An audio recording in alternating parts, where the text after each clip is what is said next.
selalu berusaha menyimpan sesuatu yang bisa membawa manfaat, baik untuk dirinya, untuk anak cucunya, maupun untuk keluarganya, untuk masa kini dan masa depannya.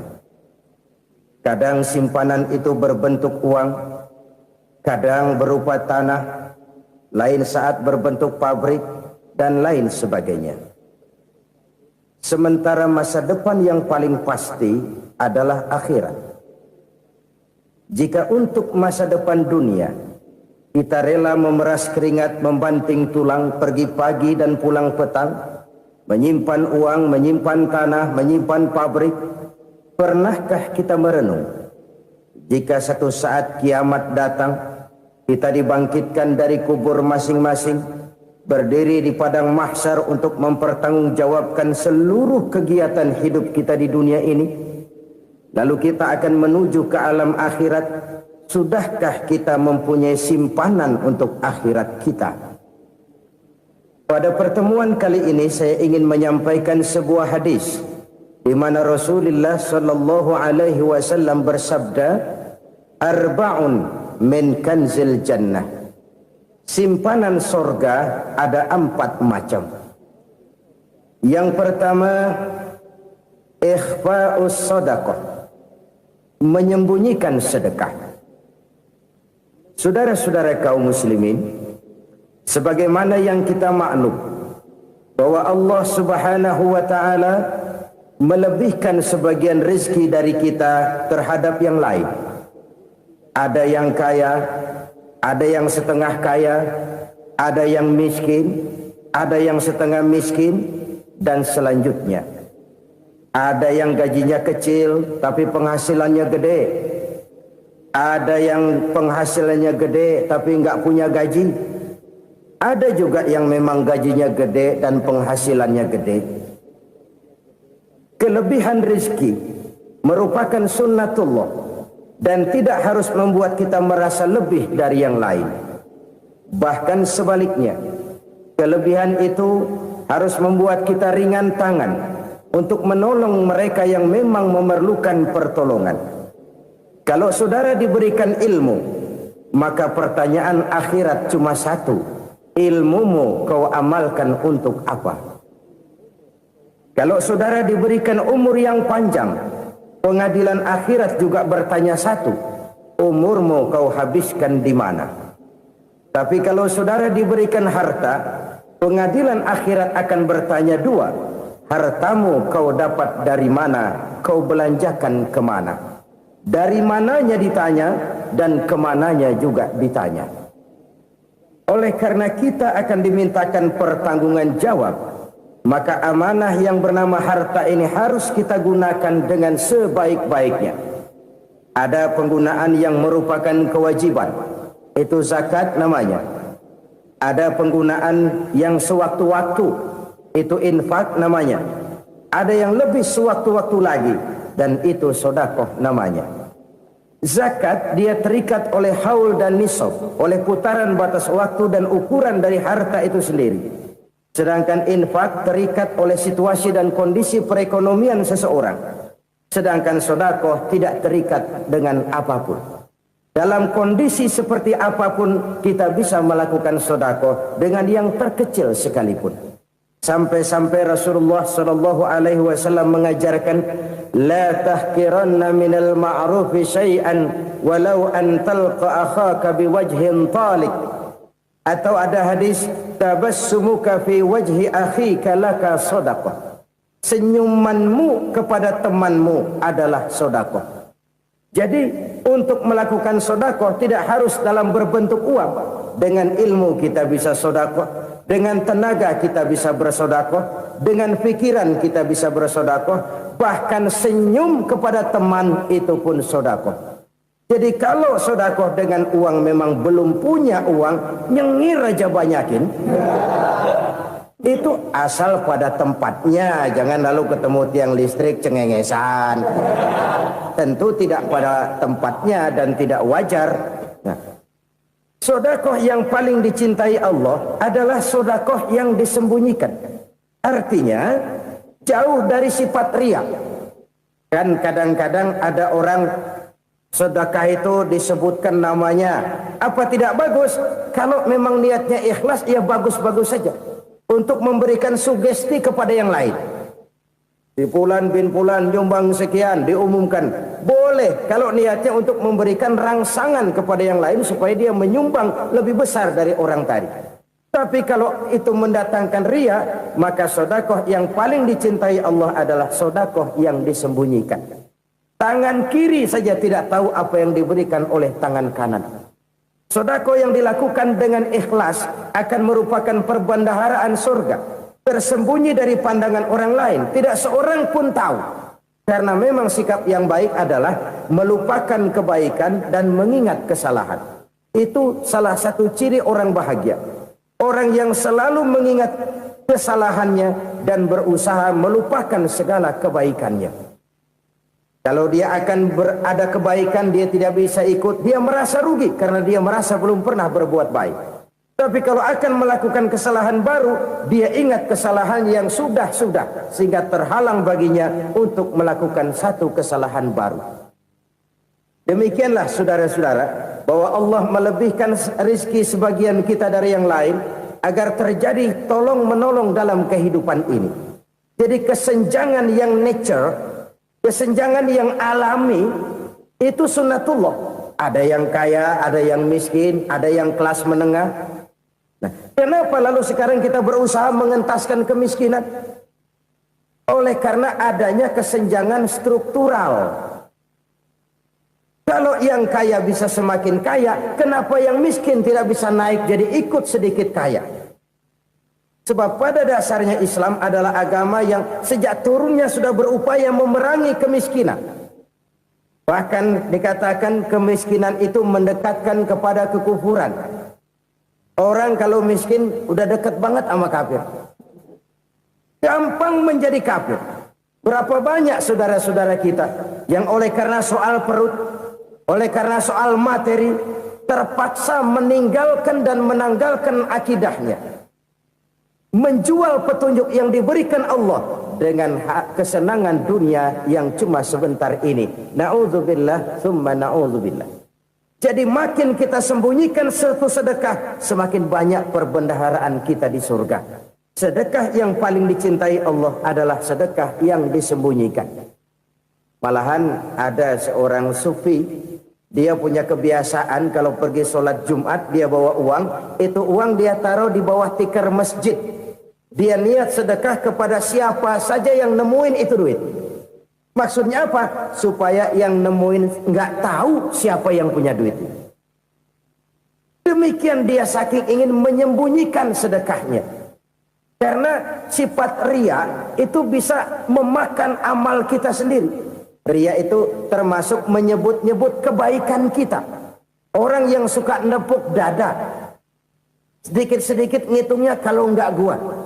Tuh kalau nggak gua tuh yang belas itu kalau nggak gua, kalau nggak gua. Iya kalau nggak lu kenapa emang? Orang yang suka menepuk jasad, tuh biasanya memang begitu saudara-saudara. Kalau perang lagi berkecamuk, orang nggak sempat ngaku jadi pahlawan. Tapi begitu perang selesai, yang kagak kenal bedil ngaku pahlawan, mas. Itu sesuatu yang biasa. Oleh karenanya, orang-orang yang ikhlas dalam bersedekah, disembunyikannya sedekah itu, Allah cinta betul. Malahan ada hadis memberikan jaminan, inna sedaqatal mar'il muslimi tazidu fil umri wa tadfa'u mitatas su'i. Sesungguhnya sedekahnya seorang mukmin tazidu fil umri, bisa menambah umur panjang, wa tadfa'u mitatas su'i, dan menyelamatkan manusia dari mati secara su'ul khatimah. Jadi siapa yang kepengen panjang umur, banyaklah sedekah. Yang bosan hidup, pelit terus.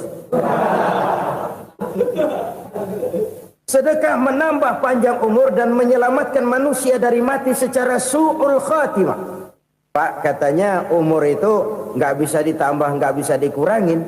Kapan? Kalau ajal sudah datang. Wa idza jaa ajaluhum la yastakhiruna sa'atan wa la yastaqdimun. Kalau ajal datang tidak bisa dimajukan, tidak bisa dimundurkan. Itu kalau ajal sudah datang. Tidak bisa lagi umur ditambah dikurangi, sudah datang. Tapi kalau belum datang, itu kan haknya Allah.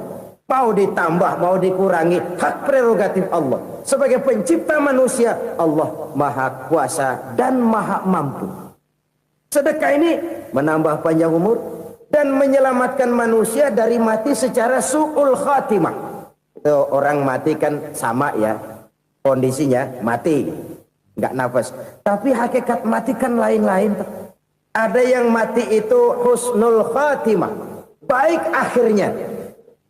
Misalnya lagi ngaji mati, lagi sholat mati, lagi sedekah mati. Ini yang dinamakan dengan husnul khatimah, baik di akhirnya.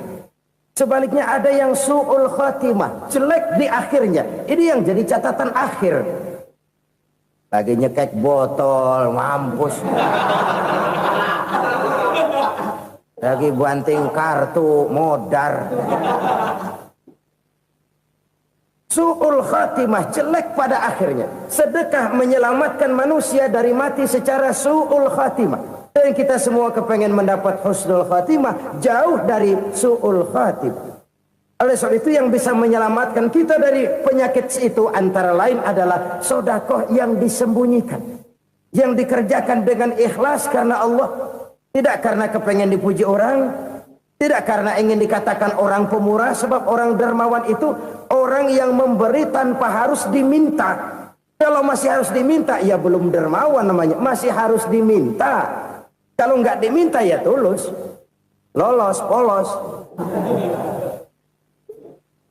Saudara-saudara kaum muslimin rahimakumullah.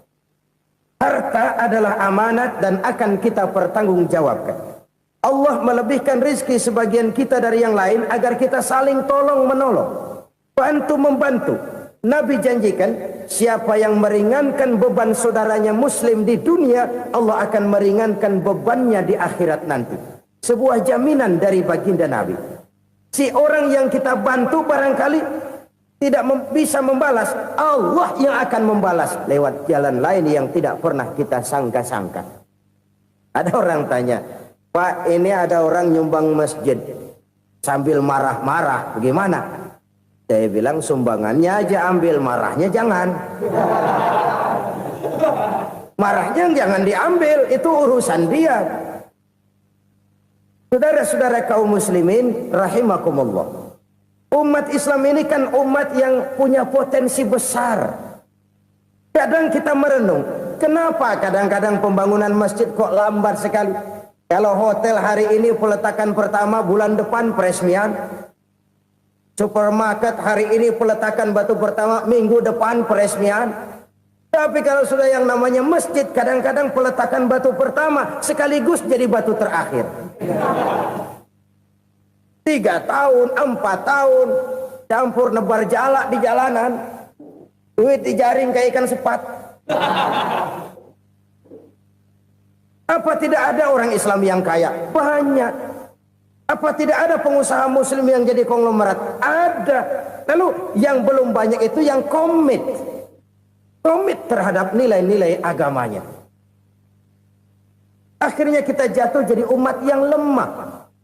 Belum ada pengusaha konglomerat muslim buka pabrik supermi cap beduk misalnya umpamanya atau pabrik kecap cap sorban supaya identitas keislamannya sedikit kelihatan.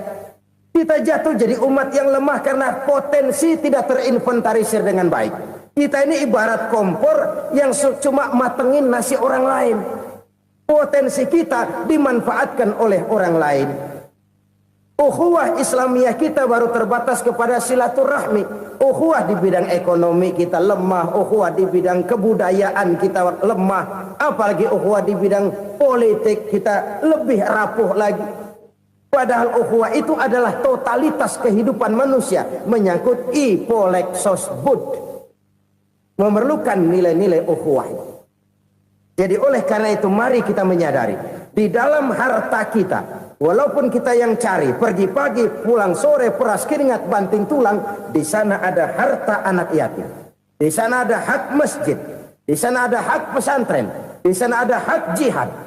Berbahagialah seseorang apabila dia oleh Allah dijadikan keran. Keran itu menyimpan air, tapi tidak untuk dirinya, tapi disalurkannya kepada mereka yang memang memerlukannya. Saudara-saudara kaum muslimin rahimakumullah, ini yang pertama. Jadi perbendaharaan surga adalah menyembunyikan sedekah. Orang lain nggak tahu, kita pun nggak pernah ngitung-ngitung. Kita anggap lewat begitu saja, padahal itu deposit akhirat. Satu. Yang kedua, perbendaharaan surga itu apa? Wa kitmanul musibah, menyembunyikan kesulitan. Kadang orang takut menghadapi kesulitan, tapi makin kita merenung, hidup ini kan sebenarnya urusan. Takut sama urusan, ya jangan hidup. Tandanya orang hidup itu kalau punya urusan. Urusan melupakan problem, problem sering menimbulkan kesulitan. Kesulitan bukan untuk ditakuti, tapi untuk diatasi dan dicarikan jalan keluarnya. Siapa sih orangnya yang nggak pernah sulit-sulit? Makin tinggi status sosialnya, makin gede urusannya. Makin tinggi kualitas imannya, makin berat tingkat kesulitannya. Cuma memang yang namanya enak itu seperti pelangi. Biang lala itu nggak pernah di atas kepala kita, di atas kepala orang melulu. Lo sih enak lo, kata kita. Dia juga bilang yang enak kan lo. Pelangi itu nggak pernah di atas kepala kita. Kata tukang beca, aduh enak ya naik Mercy. Kata tukang beca, apa yang di dalam mobil Mercy? Aduh enak bener tukang beca, di jok ngeringkuk ngorok pulas bener. Saya kamar pakai AC sejuk, tempat tidur sutra empuk, alga spring bed, kulak kulik nggak bisa pulas kalau belum minum Valium, belum tidur. Enak bener tukang beca, di jok ngorok nggak tahu wetan kulon. Si tukang beca bilang yang di Mercy enak, yang di Mercy bilang tukang beca enak. Inilah enak, nggak pernah di atas kepala kita, di atas kepala orang lain melulu enak itu. Nah, saudara-saudara, yang merupakan perbendaharaan surga itu orang yang bisa menyembunyikan kesulitan, baik pribadi ataupun rumah tangga. Nih terutama rumah tangga yang jadi soalnya. Kadang-kadang kita ini kalau senang, sebaliknya kalau senang kita diam, kalem aja, cuek. Banyak banget duit kita bawaan, diam aja udah. Malah ketemu orang takut. Tapi begitu susah, sekampung tahu. Padahal Nabi mengajarkan perbendaharaan surga itu menyembunyikan musibah, menyembunyikan kesulitan. Kalau enak, cerita sama orang-orang. Kalau nggak enak, rasain sendiri, tekan sendiri, atasin sendiri.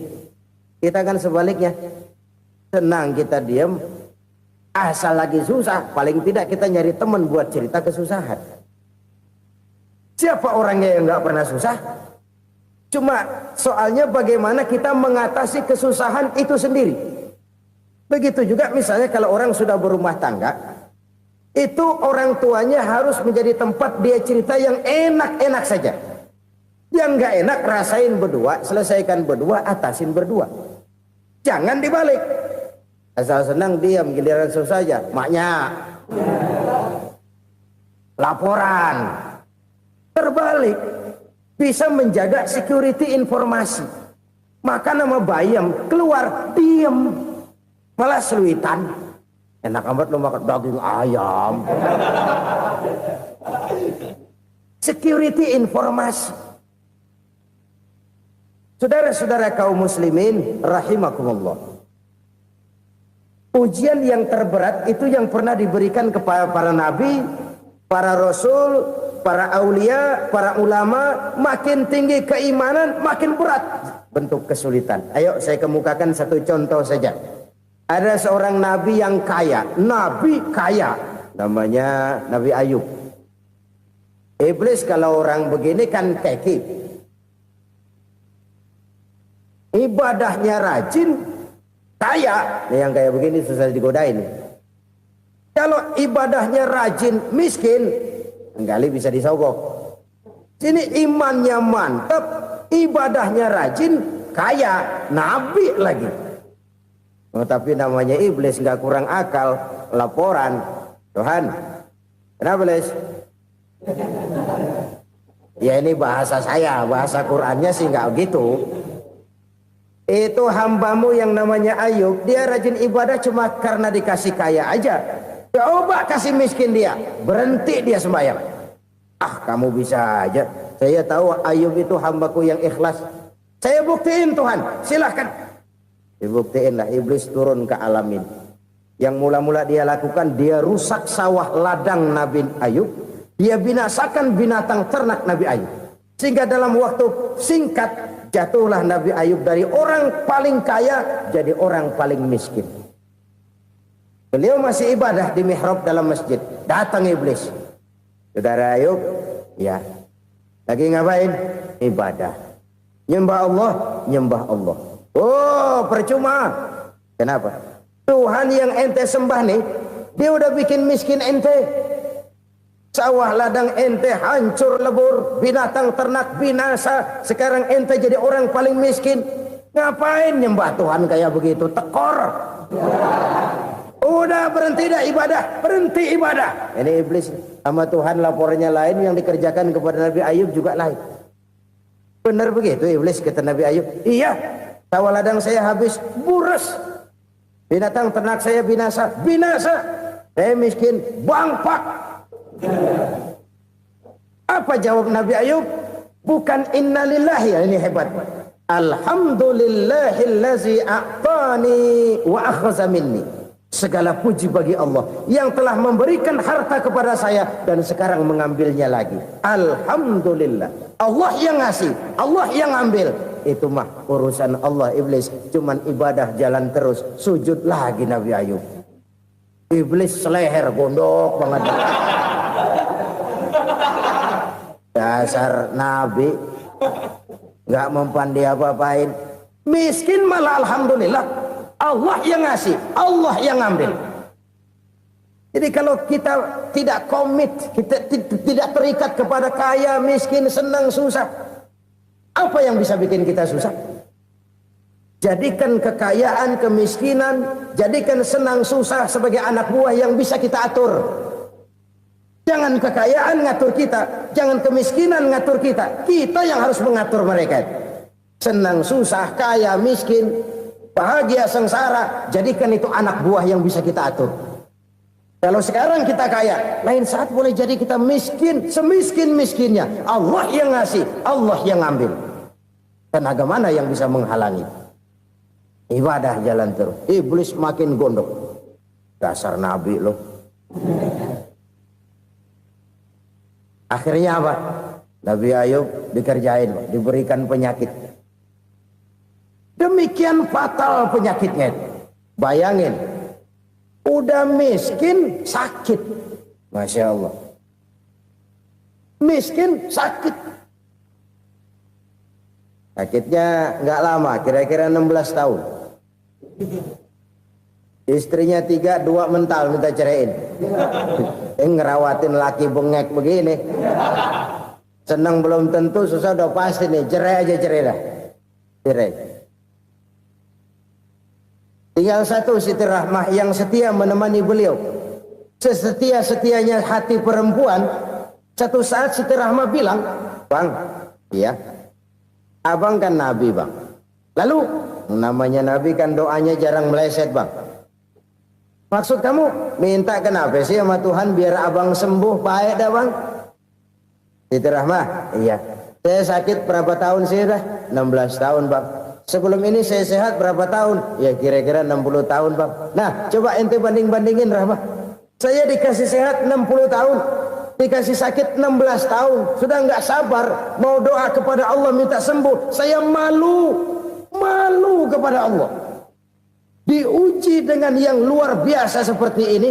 Tidak mengganggu stabilitas kehambaannya. Dia tetap menghamba kepada Allah subhanahu wa ta'ala.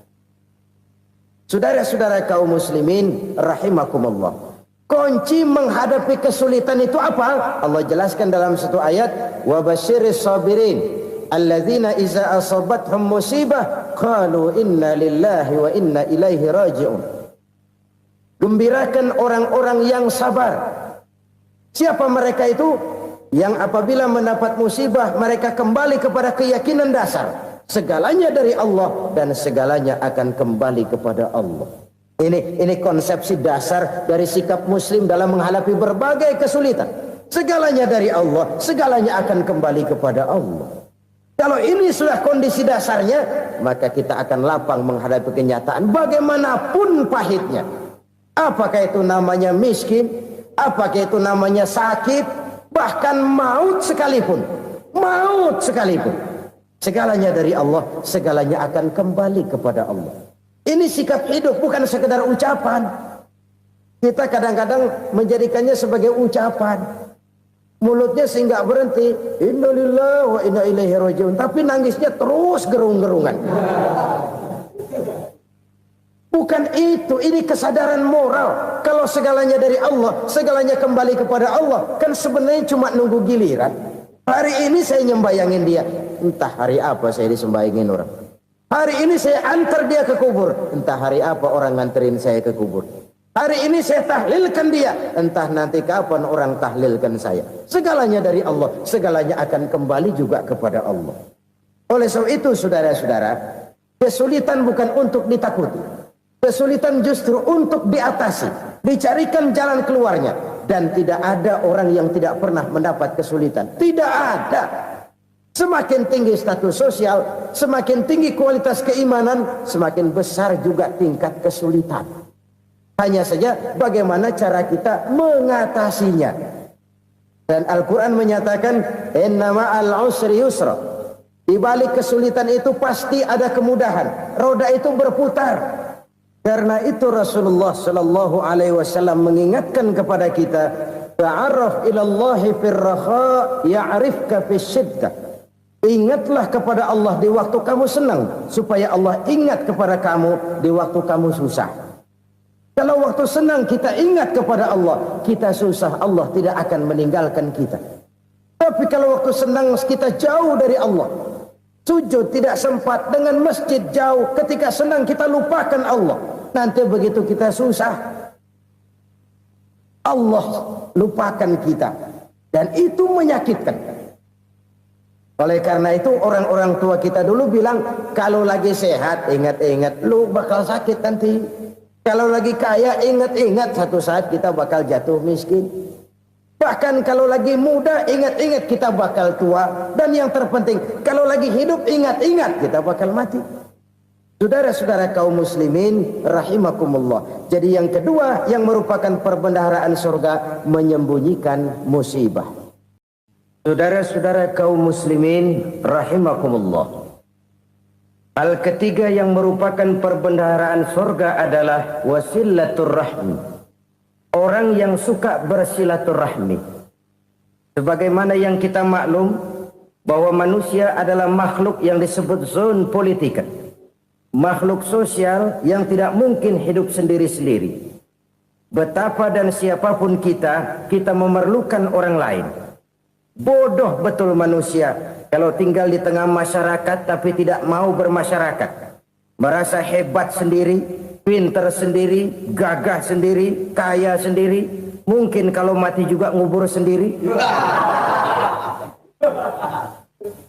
Jangankan kita di sini, di sorga saja Nabi Adam waktu sendirian bengong melulu, mondar mandir. Allah tegur dam sepi dam. Ya ini kalau bahasa saya. Iya Tuhan sepi ini nggak ada coret-corekan pisan ini. Diciptakan Siti Hawa baru anteng Nabi Adam. Itu di surga. Cobalah. Umpamanya saudara tinggal di Jakarta nih. Kayak bener. Apaan aja di Jakarta punya saudara dah. Jembatan Semanggi ambil. Monas buntel bawa pulang. Hotel-hotel ambil semua. Cuman tinggal di Jakarta sendirian, apa enaknya? Betapa dan siapapun kita perlu orang lain. Tidak ada seorang pun yang bisa memenuhi kebutuhan hidupnya secara sendiri-sendiri. Nah, Islam telah menyelamatkan manusia dari ras diskriminasi. Mengikat manusia dengan persaudaraan yang berlandaskan kepada akidah. Karena itu dianjurkan bersilaturahmi. Bahkan Nabi menyatakan, man arada ayyubsata lahu fi rizqihi wa yunsa'a fi atharihi falyasil rahimah. Siapa yang kepengen diluaskan rezekinya dan dipanjangkan usianya, banyaklah ia bersilaturahmi. Siapa yang kepengen dimudahkan rezekinya, hendaknya ia banyak bersilaturahmi. Kalau banyak teman, kesulitan kan paling tidak ada tempat cerita. Udah susah, sendirian kita pikirin diri, nggak ada tempat tukar pikiran. Cepet banget sama bengek. Dilawan sendiri. Nah, secara makro kita bisa berkata, tidak mungkin ada kemenangan kalau tidak ada kekuatan. Tidak ada kekuatan kalau tidak ada kesatuan dan persatuan. Tidak mungkin ada kesatuan dan persatuan tanpa semangat silaturahmi. Kalau umat Islam mau menang, dia harus kuat. Kalau umat Islam mau kuat, dia harus bersatu. Kalau umat Islam mau bersatu, dia harus membudayakan silaturahmi ini.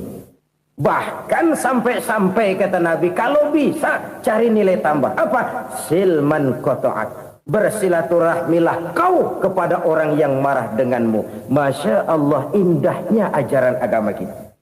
Orang yang marah pun kepada kita, kata Nabi, kalau bisa bersilaturahmilah kepadanya, kepada orang yang marah itu. Di situ nilai tambah. Cuman jujur nih hadis, ngucapinnya gampang, ngamalinnya yang berat banget. Orang marah sama kita, kita disuruh silaturahmi. Ada apa malu? Lu marah, ada gua marahan lagi. Tunggu pikirin. Saudara-saudara kaum muslimin rahimakumullah. Tapi ini yang diajarkan, bahkan ini yang dicontohkan oleh baginda Rasul. Bagaimana begitu mudah, misalnya satu saat Abu Jahal ini ngatur strategi bagaimana bikin Muhammad celaka. Dia gali lubang di depan tempat tidurnya. Dia tutupin daun korma. Terus dia panggil seseorang, ke sini. Kasih tahu Muhammad, pamannya sakit keras, minta ditengokin. Berangkat orang ini ke sana. Muhammad, labbaik. Pamanmu sakit keras, dia minta ditengokin. Baik, saya akan datang menjenguk beliau. Berangkatlah Nabi ke rumah Abu Jahal tanpa prasangka apapun.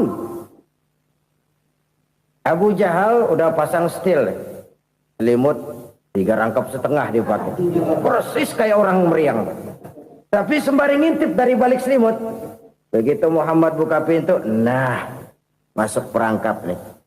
Muhammad jalan menuju tempat pembaringan. Makin lama makin dekat, makin lama makin dekat, makin dekat ke lubang yang dipasang oleh Abu Jahal itu. Dalam hati Abu Jahal, terus dah jatuh, mampus dah lo ini. Mampus lo hari ini nih. Apa yang terjadi? Malaikat Jibril datang. Muhammad, pamanmu cuma pura-pura sakit. Di depan tempat tidurnya ada lubang perangkap supaya kamu jatuh ke situ. Sudah, kamu pulang. Balik kanan Nabi. Sudah hampir jatuh ke lubang, balik kanan, pulang. Bayangin kecewanya Abu Jahal. Muhammad dikit lagi, Muhammad dikit lagi. Enggak paman, saya pulang aja. Emosi bangun dari tempat tidur, enggak sadar kalau lagi pura-pura sakit. Lompat ngejar Nabi, dia lupa dengan lubang yang dia gali. Serak, nyemplung sendiri ke dalam lubang.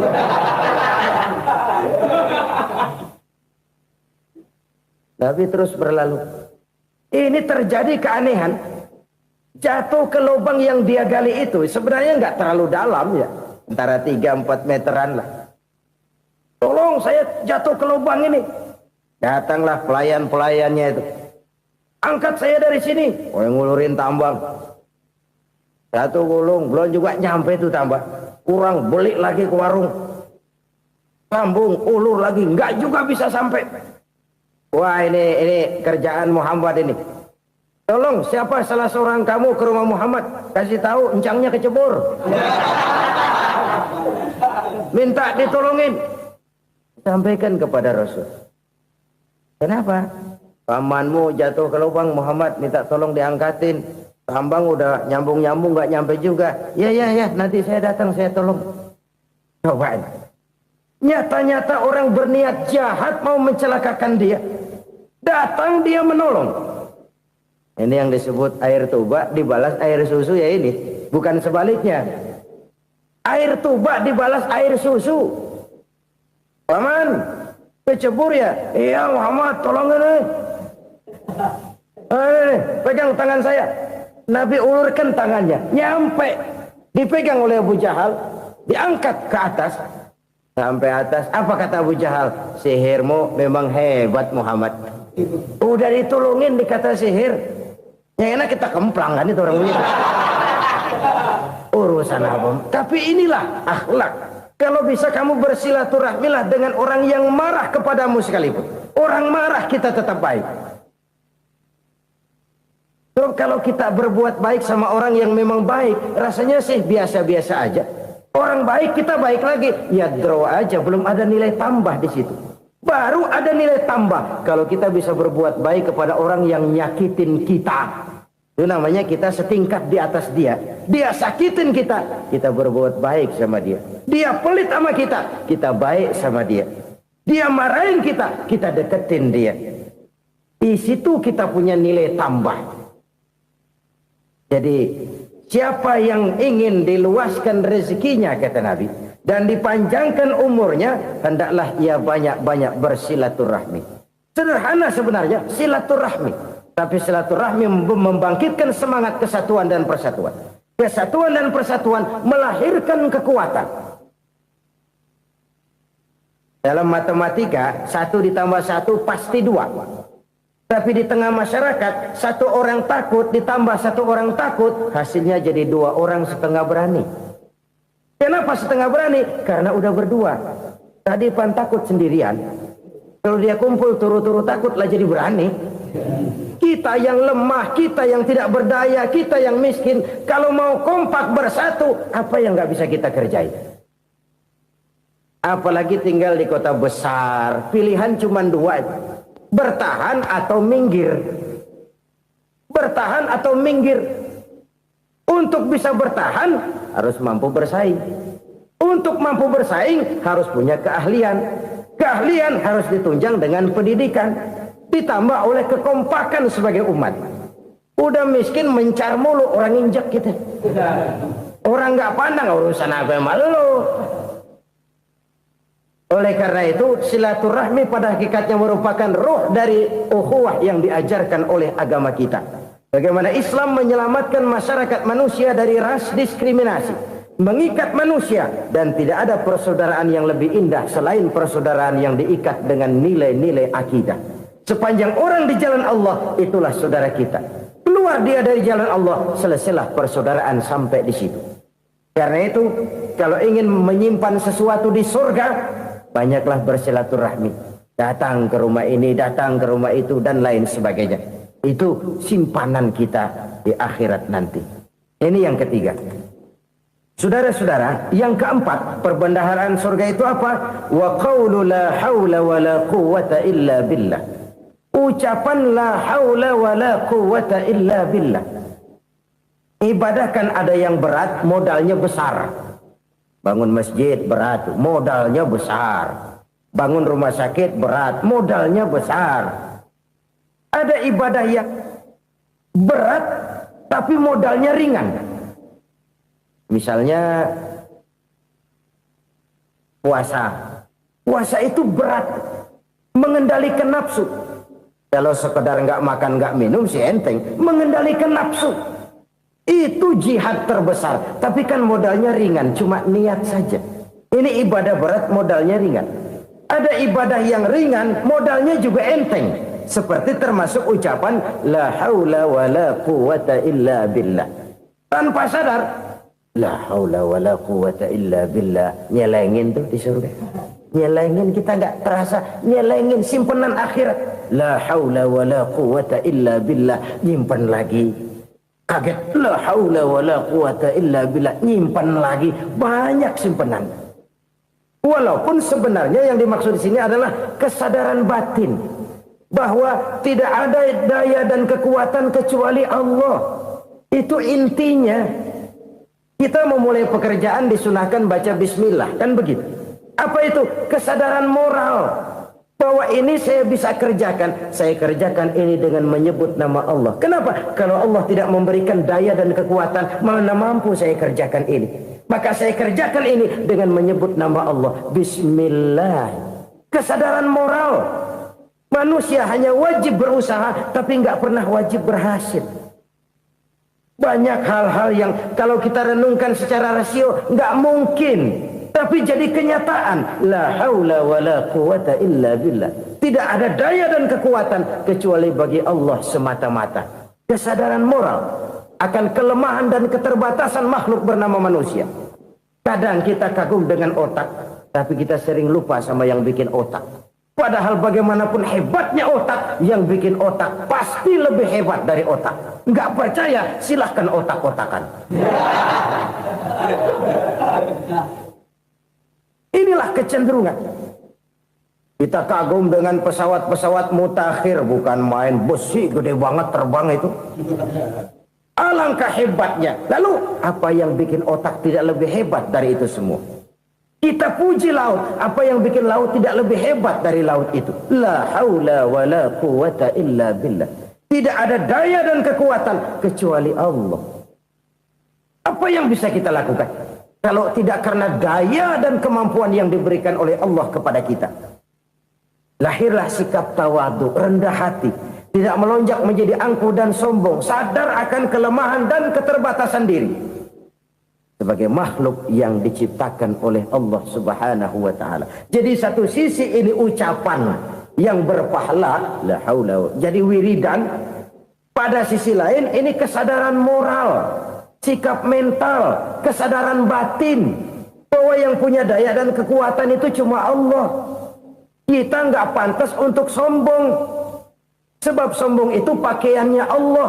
Kita nggak sedang pakai pakaian Allah, kegedean. Dan makin kita renungi, makin terbentur.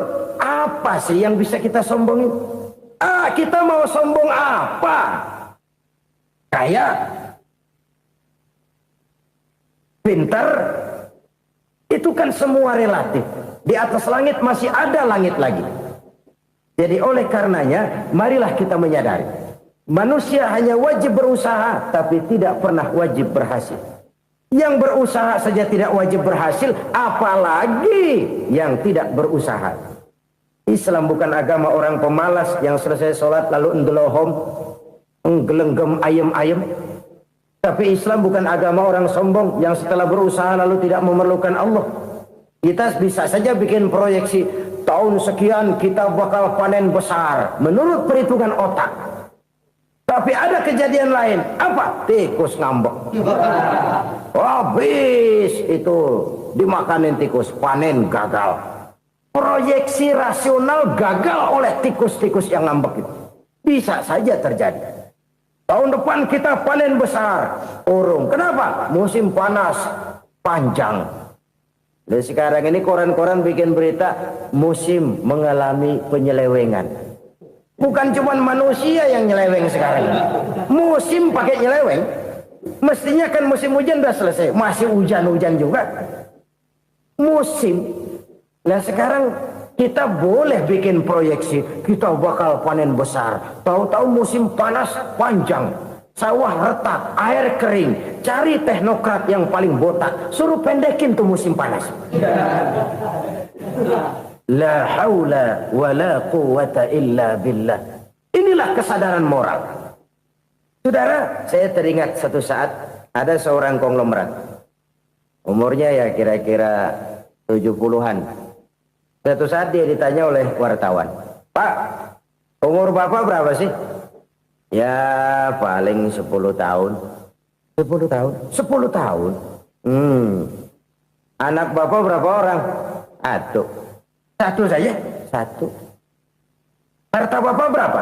Ya paling-paling bangsa 7 juta kali. 7 juta? Iya. Pak, kenapa Bapak bohongi saya? Bapak punya buku biografi. Koran-koran, majalah-majalah banyak memuat cerita riwayat hidup Bapak. Saya tahu umur Bapak 70. Kenapa bilang cuma 7 tahun? Saya tahu anak Bapak 8. Kenapa cuma bilang 1? Saya tahu harta bapak miliaran, mungkin triliunan, pabrik di mana-mana, bank di mana-mana. Kenapa bilang uang bapak cuma 7 juta? Nah, kata si konglomerat tadi, kamu benar nak, kamu benar. Umur saya kalau jumlahnya memang 70 nak. Cuman ingat-ingat saya, baru 7 tahun terakhir ini saya sujud. Baru 7 tahun terakhir ini saya berusaha dekat dengan Allah. Saya laksanakan perintahnya, saya jauhi larangannya. 7 tahun inilah rasanya yang ada nilainya di hadapan Allah. Yang 63 tahun matong, kelabu, kelem umur gue. Habis untuk maksiat, untuk munkarat. Maka ketika ditanya tadi, umur saya 7 tahun itu. Oh begitu Pak. Oh iya. Lalu anak Pak. Anak bapak kan 8. Kenapa bilang cuma 1? Nah, kalau jumlah hitungannya memang anak saya 8.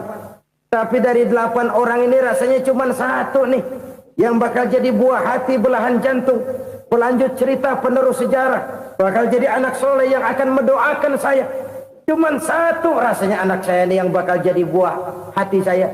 Besar-besaran saya. Yang akan mendoakan di kubur saya. Yang akan mendoakan di akhirat saya. Yang 7 orang mana, Masya Allah, yang atu tenggeng, yang atu nyekek botol nolo, yang atu nggak karu-karuan. Makanya saya bilang 1 anak saya yang akan bisa mendoakan saya. Oh begitu Pak. Iya. Nah harta Pak, harta bapak kan triliunan, pabrik bapak di mana-mana, uang bapak hampir di tiap bank-bank besar. Kenapa bilang cuma 7 juta? Betul kau nak. Harta saya kalau jumlahnya memang miliaran, triliunan mungkin. Tapi yang saya ingat baru 7 juta tuh yang saya belanjakan di jalan Allah.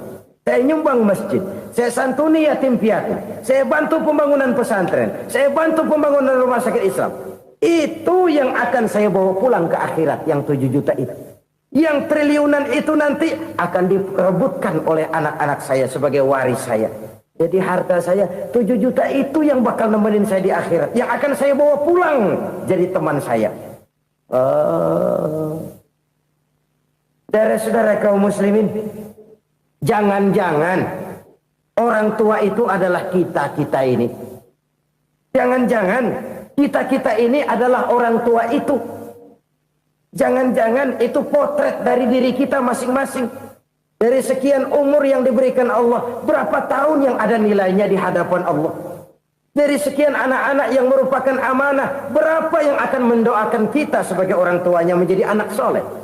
Dari sekian banyak harta yang diberikan Allah, berapa yang akan kita bawa pulang menghadapnya nanti, yang kita belanjakan di jalan Allah? Ini sebuah potret kehidupan.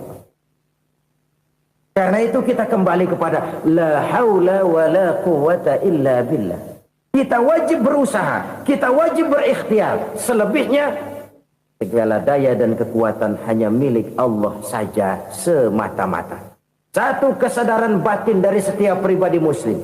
Setelah ia berusaha dan berikhtiar, ia menyerahkannya kepada Allah Subhanahu wa ta'ala. Jadi satu sisi ini merupakan wiridan ucapan yang mengandung pahala. Pada sisi lain ini merupakan sikap batin dari seorang muslim di dalam ia menghadapi realitas kehidupan ini.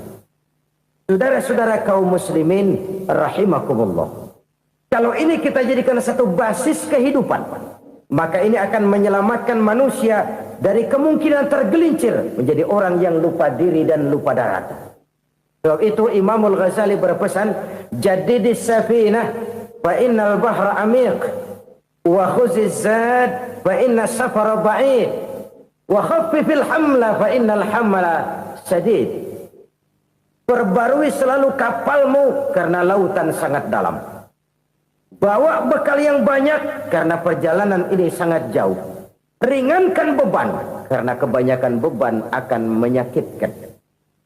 Alangkah indah kalimat ini, alangkah dalam makna yang terkandung di sana. Perbarui selalu kapalmu karena lautan sangat dalam. Apa artinya ini? Jaga mentalmu baik-baik.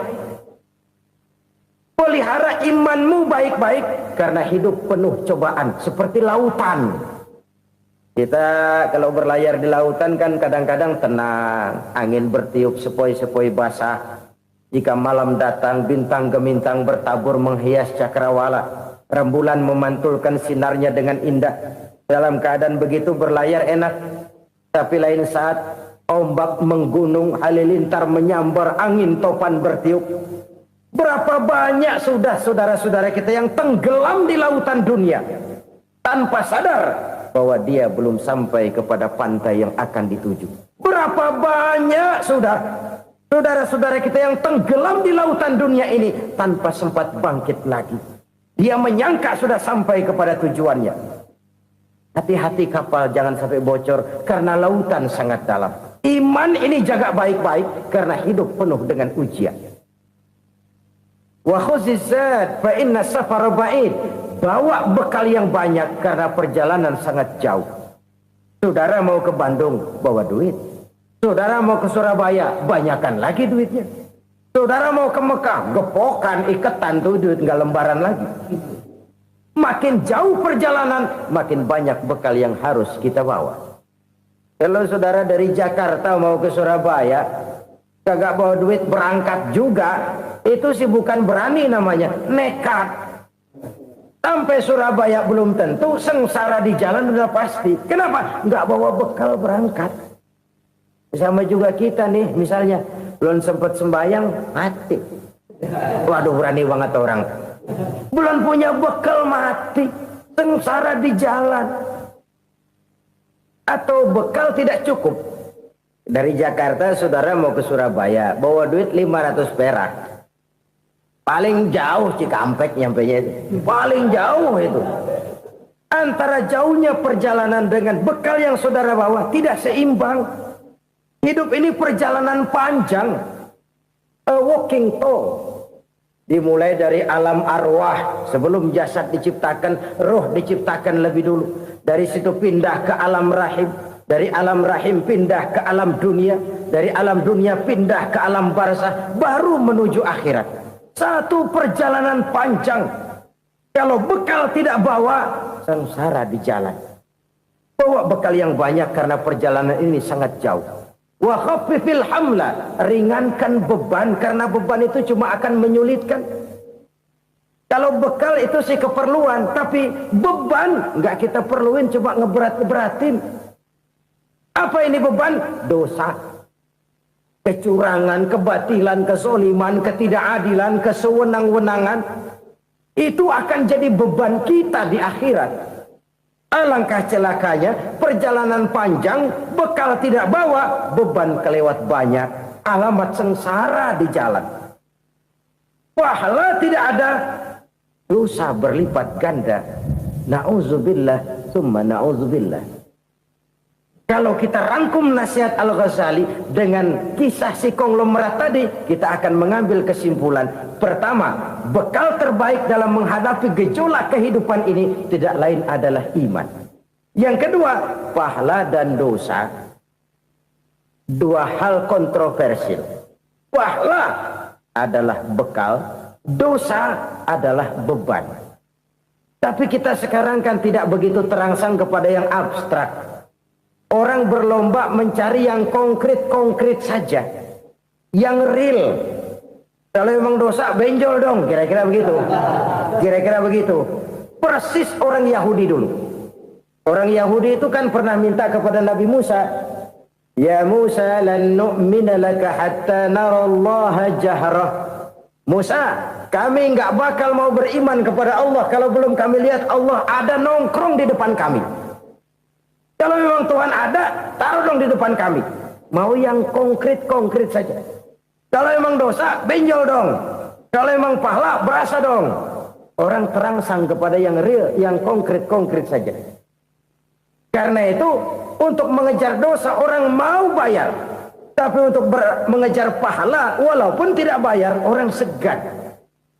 Ini yang dikatakan oleh Nabi, kamu mengharapkan ke surga, tapi kamu berat melaksanakan sesuatu yang bisa membawa kamu ke surga. Kamu ingin jauh dari neraka, tapi tiap saat kamu lakukan perbuatan-perbuatan yang justru menjerumuskan kamu ke neraka. Idda'aitum an-najata minan nar wa ramaitum fiha anfusakum. Kamu ingin selamat dari neraka, tapi kamu lemparkan diri kamu ke neraka. Kamu ingin masuk surga, tapi berat sekali kamu melakukan perbuatan-perbuatan yang bisa menyampaikan kamu di surga. Saudara-saudara kaum muslimin rahimakumullah. Jadi hal keempat yang merupakan perbendaharaan surga adalah la haula wa la quwwata illa billah. Satu sisi ini merupakan ucapan yang memperberat timbangan akhirat. Pada sisi lain ini merupakan sikap hidup seorang muslim. Kesadaran batin yang sangat dalam bahwa tidak ada daya dan kekuatan kecuali Allah. Dan itu kita simbolkan pada saat memulai pekerjaan dengan Bismillah. Dengan menyebut nama Allah. Satu kesadaran moral. Saya hanya bisa melakukan ini karena diberikan daya dan kekuatan oleh Allah.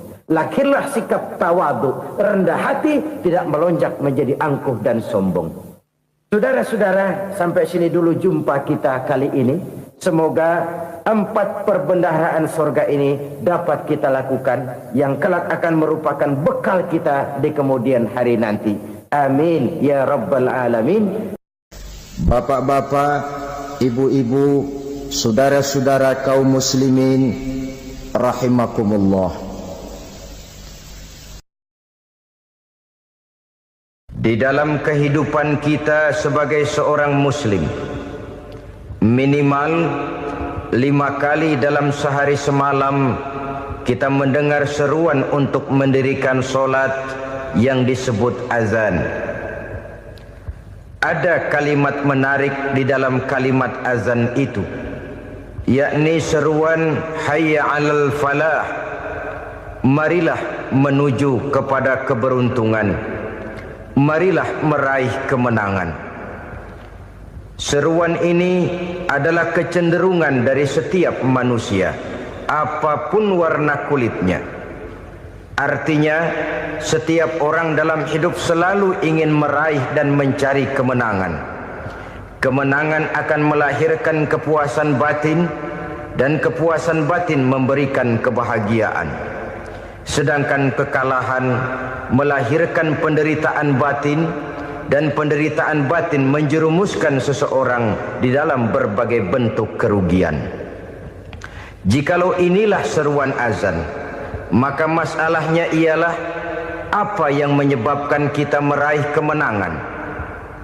Al-Quranul Karim memberikan tuntunan dan ajaran kepada kita bahwa orang-orang yang memperoleh kemenangan itu tidak lain adalah orang-orang yang bertakwa.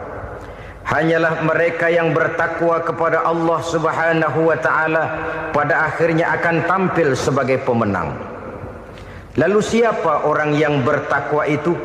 Dijelaskan dalam awal-awal Al-Baqarah, orang yang bertakwa yang akan meraih kemenangan. Pertama, allazina yu'minuna bil ghaib, yaitu orang-orang yang beriman kepada yang gaib.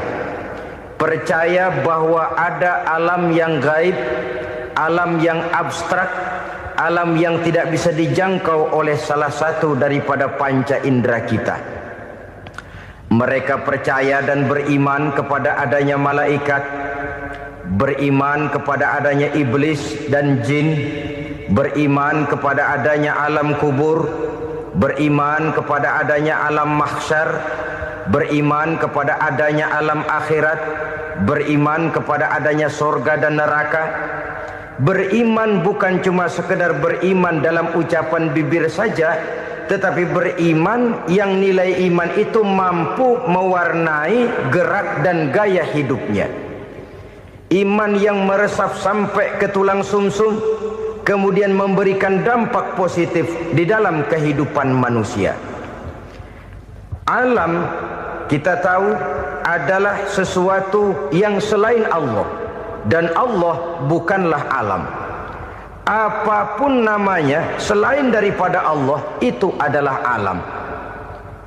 Alam pada hakikatnya terbagi menjadi 2. Ada alam syahadah, alam nyata, alam konkret, alam yang bisa dijangkau oleh salah satu indera kita. Kemudian ada alam ghaib, alam yang tidak bisa dijangkau oleh panca indera kita, alam metafisika, alam abstrak, alam yang wajib kita imani keberadaannya. Kita percaya bahwa malaikat itu ada, Kita percaya kepada jin, bahwa jin itu ada. Kita percaya kepada adanya iblis dan setan. Bukan percaya kepada iblis dan setannya, percaya bahwa iblis dan setan itu ada. Itu termasuk salah satu daripada sifat orang yang bertakwa kepada Allah. Saudara-saudara kaum muslimin rahimakumullah, kecenderungan pembangunan yang lebih bersifat materialistis biasanya menggeser aspek kehidupan rohani. Orang berpikir empiri, dan dalam pola pikir yang demikian maka alam gaib tidak lagi mendapat perhatian.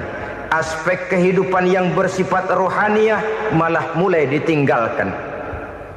Akibatnya terjadilah kepincangan di dalam kehidupan kita. Pernah ada satu pengalaman pribadi dalam perjalanan kembali ke tanah air. Dalam pesawat di sebelah kanan saya duduklah seorang Jerman namanya Heiner Simonsen. Iseng saya ajak kenalan, saya ajak ngobrol, saya tanya dia. Saya bilang, Mas Heiner ini, kalau pesawat yang kita tumpangi ini jatuh ke bawah, kira-kira apa yang bakal terjadi, Mas? Dia bilang, kita semua akan mati. Begitu? Iya. Oke. Apa itu mati? Tanya saya. Dia bilang, untuk tahu apa itu mati, kita harus tahu lebih dahulu apa itu hidup. Saya pikir nih bule bisa ngomong juga. Baiklah kata saya. Apa hidup menurut Anda itu? Oh, hidup itu dia bilang, kalau seluruh anggota badan kita bekerja secara normal, paru-paru memompa darah secara normal, jantung berdetak secara normal, sel-sel tubuh bekerja secara fit, dan organisme tubuh hanya mau bekerja secara normal, dia bilang, kalau kita memberi makan yang cukup, menu yang teratur, dan gizi yang lengkap. Saya bilang, kesimpulannya apa, Ner? Dia jawab, hidup adalah dari tangan ke mulut. Life is from the hand to the mouth, kata dia. Hidup adalah dari tangan ke mulut. Jadi masalah hidup tidak lebih daripada masalah isi perut. Orang pergi pagi, pulang sore, peras keringat, banting tulang, perut yang dibelain. Saya bilang, you are wrong. Sampean salah, Ner. Kamu orang Islam bukan? Bukan. Pantas. Kenapa saya salah? Dia bilang, ya jelas salah. Salahnya di mana? Kamu ini manusia. Kalau hidup cuma dari tangan ke mulut, saya bilang, kambing di kampung saya juga begitu pikirannya, Ner. Itu kambing di kampung saya, asal perutnya kenyang, sudah hidup dia. Perkara besok bagaimana, lusa prospeknya macam mana, bulan depan ada apa, kambing nggak pernah mikir. Di kampung saya kambing juga pikirannya begitu. Kamu Kristen ya? Tadinya. Loh kok tadinya, lalu apa sekarang kamu ini? Dia bilang, sekarang saya netral. Saya tidak beragama, tapi saya percaya kepada Tuhan sebagai pencipta alam. Saya ingat benar dia bilang, I haven't any religious, but I believe to God as the creator of the world. Kenapa bisa netral begitu, Ner? Habis saya bingung katanya. Islam bilang Islam baik, Kristen bilang Kristen baik, Hindu Buddha bilang Hindu Buddha baik, semua agama baik. Saya netral sekalian, nggak beragama. Yang penting saya percaya kepada Tuhan. Saya bilang, Ner, kamu ini kayak orang mau beli celana, lalu bingung. Yang satu bilang Levi's bagus, yang satu bilang Blue Jean hebat, yang satu bilang Wool England hebat. Celana ini hebat, celana itu bagus, celana ini hebat. Semua celana bagus, kamu bingung. Akhirnya netral, tidak pakai celana. Itu juga salah. Saya pikir-pikir, kemudian saya melihat bahwa dua pola berpikir Heiner ini nampaknya sudah mulai menggejala di lingkungan masyarakat bangsa kita. Disadari atau tidak, secara jujur kita harus berkata, dua pola pemikiran Heiner ini mulai berkembang di tengah masyarakat bangsa kita. Pertama, pola pikir materialisme. Hidup adalah dari tangan ke mulut. Masalah hidup tidak lebih masalah isi perut. Itu yang perlu dibela, dan disitulah arti kehidupan. Pergi pagi, pulang sore, peras keringat, banting tulang untuk mempertahankan perut. Kalau sudah kemari cara orang berpikir, maka buat apa percaya kepada yang gaib? Untuk apa sholat? Untuk apa puasa? Untuk apa zakat? Untuk apa menghadiri majelis taklim? Tanpa kepercayaan kepada yang gaib, hidup berjalan menurut alur empiris dan materialis. Kalau sudah ke sana cara orang berpikir, biasanya orang lalu cenderung menghalalkan segala cara. Hanyalah orang yang percaya bahwa akhirat ada. Hanyalah orang yang percaya bahwa alam kubur itu ada. Hanyalah orang yang percaya bahwa malaikat itu ada. Hidupnya akan lebih terarah dan terkendali. Karena kepercayaan kepada yang gaib, yang merupakan fase daripada kehidupan setelah hidup yang sekarang ini, mewarnai gerak pribadi seseorang di dalam dia melakukan kegiatan hidupnya. Pola berpikir materialisme, disadari atau tidak, mulai menggejala di lingkungan masyarakat bangsa kita. Hidup tidak lebih dari urusan tangan ke mulut, mulut ke tangan, tangan ke mulut. Asal perut sudah kenyang, hiduplah sudah. Perkara bagaimana prospek hari yang akan datang, bagaimana akhirat, tidak jadi persoalan. Ini yang oleh Nabi diperingatkan, ad-dunya sijnul mu'min wa jannatul kafir. Dunia adalah penjara bagi orang beriman dan surga bagi orang kafir. Dulu di zaman Belanda hadis ini pernah disalah tafsirkan, disalah artikan, digunakan sebagai senjata untuk mengkebiri dan membuat impoten umat Islam. Sudahlah umat Islam gak usah macam-macam, kata Belanda. Dunia ini kan penjara buat orang Islam, surga buat orang kafir. Di penjara jangan bertingkah.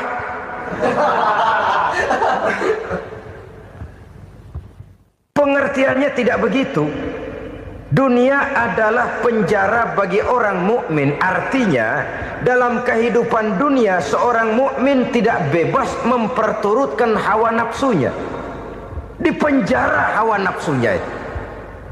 Sebaliknya, surga bagi orang-orang kafir. Buat orang kafir, surgalah dunia ini. Mereka bebas memperturutkan hawa nafsunya. Dilarang tidak terlarang, dicegah pun tidak tercegah. Mereka hidup menurut alur bisikan nafsu mereka sendiri. Kemudian bila ajal datang, maut merenggut nyawa, selesailah surganya sampai di situ. Maka bagi orang-orang yang tidak percaya kepada adanya akhirat, kepada adanya alam gaib, surganya sebatas umurnya. Sekali lagi, surganya sebatas umurnya. Bila umur selesai, ajal pun datang merenggut nyawa, selesailah sudah surganya sampai di situ. Alangkah pendeknya perjalanan orang-orang yang tidak percaya kepada alam gaib ini. Bagi kita mukmin, jikalau kita mampu memenjarakan hawa nafsu, kita bisa bahagia di dunia ini. Dan Islam memang tidak menyuruh kita sengsara di dunia. Raih dunia, kejar dunia, gapai dunia sebagai alat untuk mencapai kebahagiaan di akhirat nanti. Hidup adalah satu perjalanan panjang yang terbentang sejak kita terlahir dari alam rahim sampai kepada alam akhirat nanti. Andai kata kita gagal meraih kebahagiaan di dunia, toh kita masih punya akhirat. Tapi jangan jadi dalil yang melemahkan semangat. Biarin dah kita di dunia kebelangsak, yang penting akhirat. Akhirnya dunia benar-benar kebelangsak. Bagaimana dunia ini bisa kita raih, dan bagaimana meraih dunia untuk menunjang kepentingan akhirat nanti. Yang kedua, dari pikiran Heiner yang saya lihat menggejala di lingkungan masyarakat bangsa kita, timbulnya manusia-manusia netral. Seolah-olah Tuhan yes, agama no. Sama Tuhan percaya, agama ogah. Tuhan ngangguk, giliran agama godeng. Padahal hampir dalam setiap ayat dalam Quran, kata-kata amanu biasanya bergandeng dengan wa amilus shalihat. iman dan amal soleh. Ini sebagai isyarat Tuhan dan agama jangan pernah dipisah-pisah. Apabila kita bertuhan, maka kita harus beragama. Apabila kita beragama, maka agama itu harus bersumberkan dari Tuhan yang kita imani itu. Tidak mungkin kita pisah, Tuhan yes, agama no. Sama Tuhan percaya tapi agama bikin sendiri. Sembayangnya cukup bengong 2 jam madep ngulon.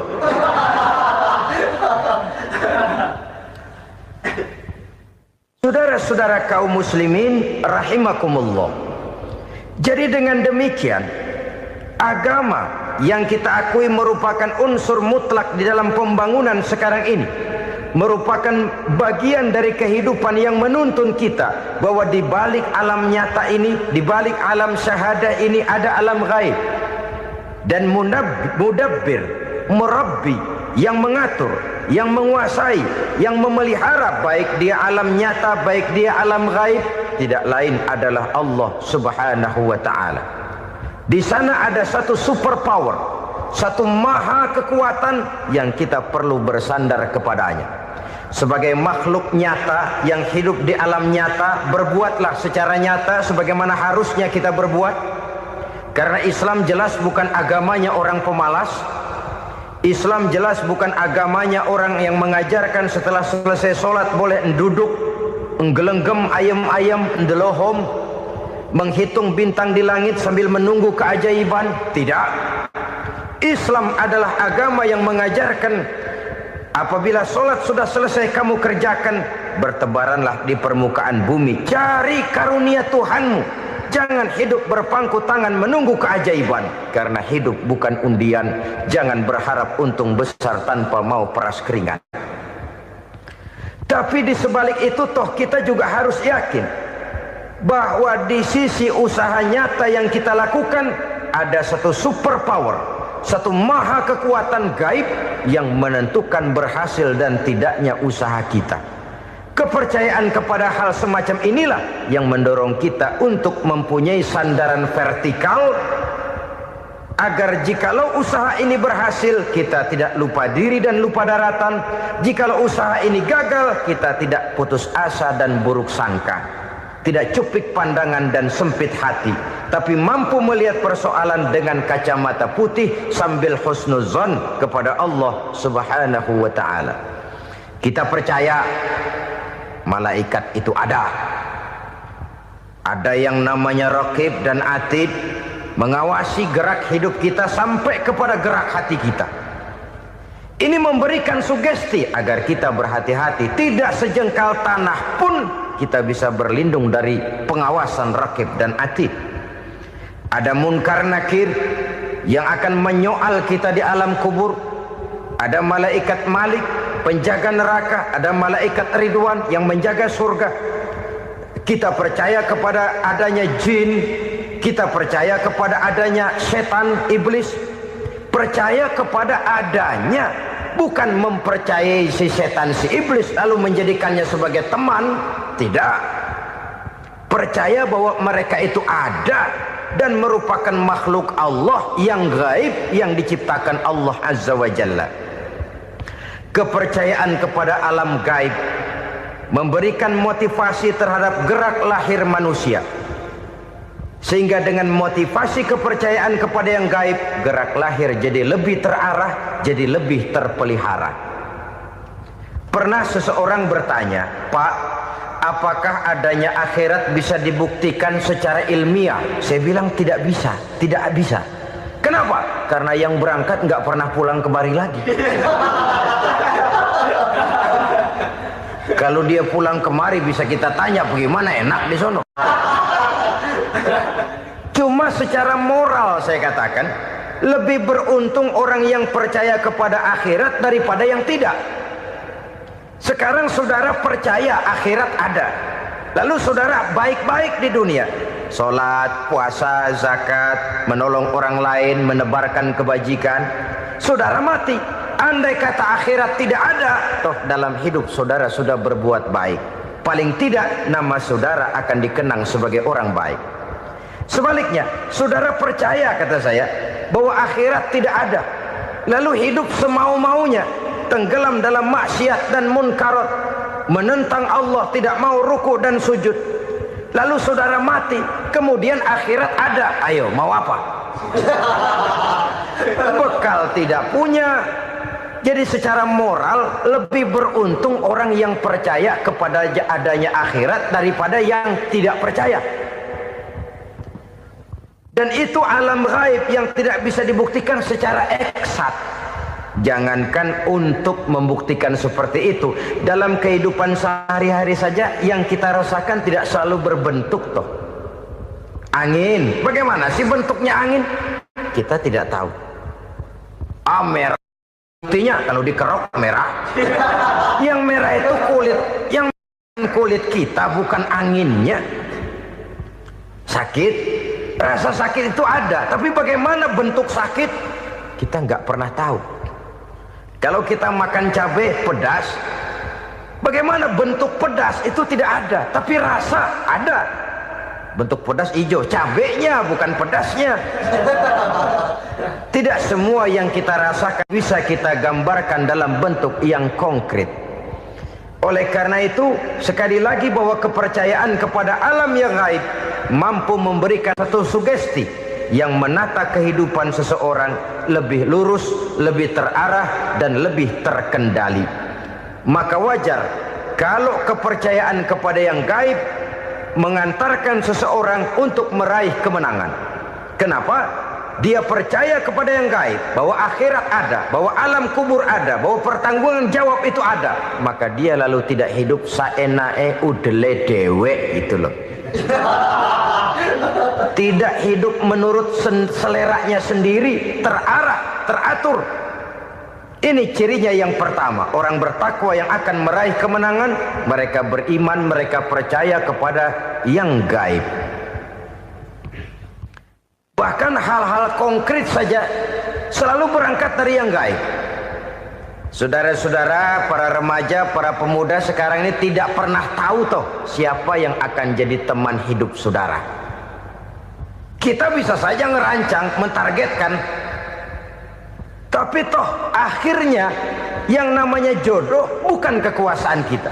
Rezeki di luar kemampuan kita. Begitu juga ajal. Maut, jodoh, ajal adalah contoh-contoh konkret bahwa pada akhirnya yang gaiblah yang menentukan. Bertahun-tahun ngelancong, emang jodoh seret, nggak jadi.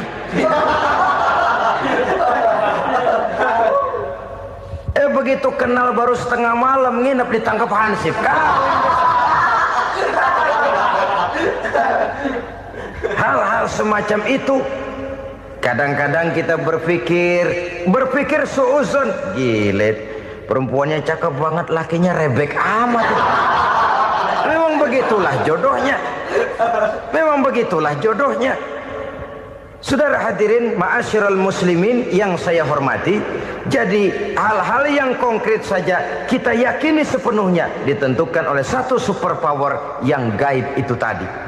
Dari sanalah segala ketentuan itu berangkat dan kesanalah segalanya akan kembali. Maka kepercayaan kepada yang gaib meluruskan gerak hidup seseorang dan itu akan mengantarkan dia kepada meraih kemenangan. Satu. Yang kedua, wa yuqimuna shalah. Orang bertakwa yang akan meraih kemenangan itu adalah orang-orang yang mendirikan sholat. Kenapa sholat mengantarkan orang untuk meraih kemenangan? Yang jelas, inna sholata tanha anil fahsya'i wal munkar. Sholat mampu mencegah manusia dari perbuatan keji dan munkar. Banyak filsafat hidup yang terkandung di dalam sholat ini. Sejak kita wudhu sampai kita menghadap ke arah kiblat, sampai kita melakukan gerak-gerak sholat, bacaan-bacaan yang ada di dalam sholat, lalu sampai kepada mengucapkan salam. Banyak filsafat hidup yang terkandung di dalam sholat. Umpamanya saja, setelah takbiratul ihram mulai kita dengan sholat dalam posisi berdiri, diajarkan dalam kitab-kitab fikih agar kita melihat ke arah tempat sujud. Ini kan filsafat kehidupan. Kalau kamu sholat dalam posisi berdiri, lihat tempat sujud. Jangan sholat mata jelalatan, sebab nanti bisa mengurangi kekhusyuan. Jadi wajar kalau yang dikatakan bahwa yang paling afdol adalah shaf yang di depan. Kenapa? Secara harfiah pengertiannya akan lebih mengundang kekhusyuan. Kenapa? Kalau kita di shaf paling depan di masjid umpamanya paling banter kita lihat tembok. Tapi kalau kita shaf di tengah atau di belakang, orang-orang di depan kita pun akan kelihatan. Yang bajunya loreng, yang bajunya genggang, yang bajunya macam-macam. Kita lihat, kadang-kadang kita pikirin, ada yang bajunya bolong. Kita sholat tapi dalam hati, nih orang bajunya robek yang nggak tahu apa. Ada saja hal-hal yang mengusik kekhusyuan kita. Oleh sebab itu diajarkan dalam posisi berdiri, lihat, arahkan pandangan matamu kepada tempat sujud. Ini kan filsafat kehidupan. Maksudnya apa? Kalau lagi diri lihat dong tempat sujud. Kalau udah di atas ingat dong sama yang bawah. Kalau sudah tinggi ingat dong dari mana kamu berangkat. Kalau sudah berkuasa bantu dong yang lemah. Kalau sudah kaya santuni dong yang miskin. Kalau sudah alim bimbing dong yang awam. Ini filsafat kehidupan. Dalam posisi berdiri kau lihat tempat sujud. Ini akan melahirkan kepekaan sosial di mana seseorang mau tahu kepada orang lainnya. Bagaimanapun kaya kita, tinggi pangkat dan jabatan kita, jikalau hidup hanya untuk kepentingan perut sendiri saja, rasanya belum membawa manfaat di dalam kehidupan kita. Tapi efek yang tertinggi sesungguhnya, sholat mencegah manusia dari perbuatan keji dan munkar. Perbuatan keji dan munkar walaupun kelihatannya mendatangkan uang, membawa keuntungan, tapi itu keuntungan semu, keuntungan sementara. Dengan menipu orang lain kita bisa dapat untung, tapi tidak membawa berkah.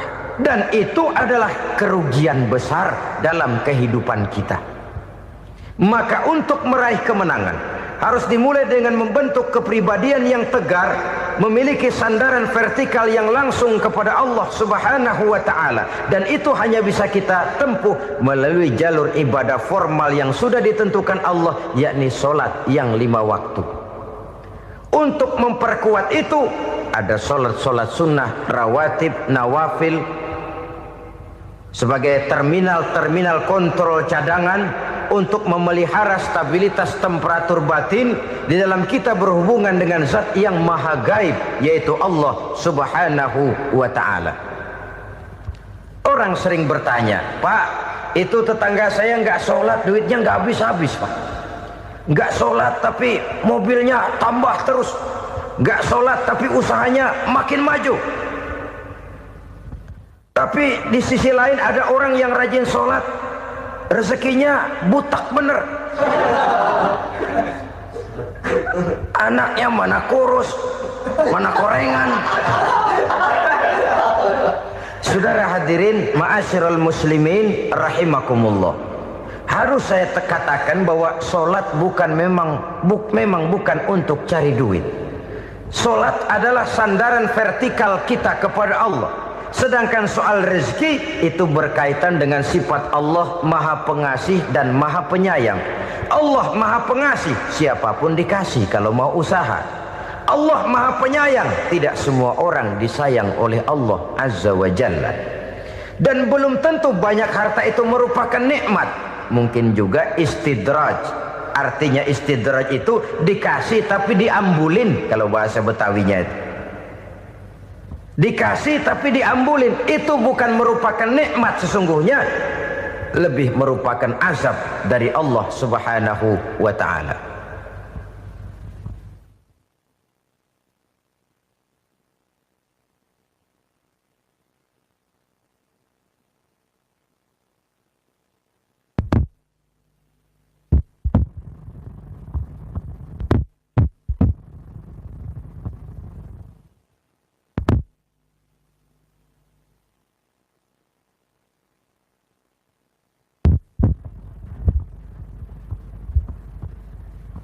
Agama mempunyai sistem sholat, dan kita umat Islam telah dituntun oleh Allah Subhanahu wa ta'ala yang wajibnya 5 kali dalam sehari semalam mendirikan sholat, dan itu tentu berada dalam jangkauan kemampuan manusia.